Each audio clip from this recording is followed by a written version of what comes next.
آپ کے تمام سال کی پریشانیاں ختم ہو جائیں گی، دست غیب سے آپ کی روزی کا بندوبست ہو جائے گا، آپ کی روزی، آپ کی مال و دولت کی ٹینشن پریشانی انشاءاللہ العزیز ختم ہو جائے گی۔ آج میں آپ کو شعبان تو چل رہا ہے، 21ویں شعبان کا ایک خصوصی وظیفہ جو بزرگوں سے ثابت ہے، بزرگوں کا معمول رہا ہے، ہمیں اپنے بزرگوں نے دیا ہے کہ 21ویں شعبان کو جو بھی یہ وظیفہ پڑھے گا انشاءاللہ العزیز ان کے تمام قرضوں کی ادائیگی ہوگی، ان کے تمام جو مشکلات آنے والے ہیں وہ سارے ختم ہو جائیں گے، ان کو مال و دولت کا ٹینشن ہو رہا ہے، مہنگائی سے پریشان ہے، وہ پریشانی انشاءاللہ ختم ہو جائے گی، بارش کی طرح روزی اس پر نازل ہوگی انشاءاللہ العزیز۔ عمل بہت آسان ہے، 21ویں شب کو،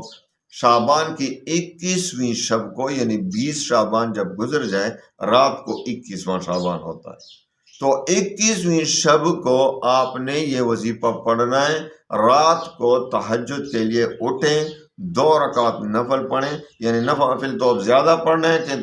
تہجد تو زیادہ جتنا بھی پڑھ سکتے ہیں پڑھیں، لیکن آخر میں 2 رکعت نفل پڑھیں صلاۃ حاجت کے طور پر، اور اس صلاۃ حاجت کے بعد 100 بار درود شریف پڑھیں، اور اس کے بعد حسبنا اللہ و نعم الوکیل، حسبنا اللہ و نعم الوکیل، حسبنا اللہ و نعم الوکیل، یہ 500 بار پڑھیں، اور آخر میں پھر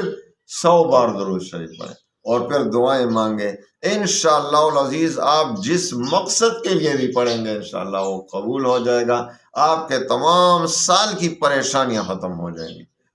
دست غیب سے آپ کی روزی کا بندوبست ہو جائے گا، آپ کی روزی، آپ کی مال و دولت، آپ کے رزق کی ٹینشن پریشانی انشاءاللہ العزیز ختم ہو جائے گی۔ اس پر عمل کریں، ویسے بھی شعبان ہے، زیادہ عبادات کریں، رمضان بھی آنے والا ہے انشاءاللہ العزیز، تاکہ رمضان کے لیے ہم تیار ہو جائیں۔ دیکھو رمضان کے 3 عشرے ہوتے ہیں، ایک رحمت ہوتا ہے، دوسرا مغفرت ہوتا ہے، تیسرا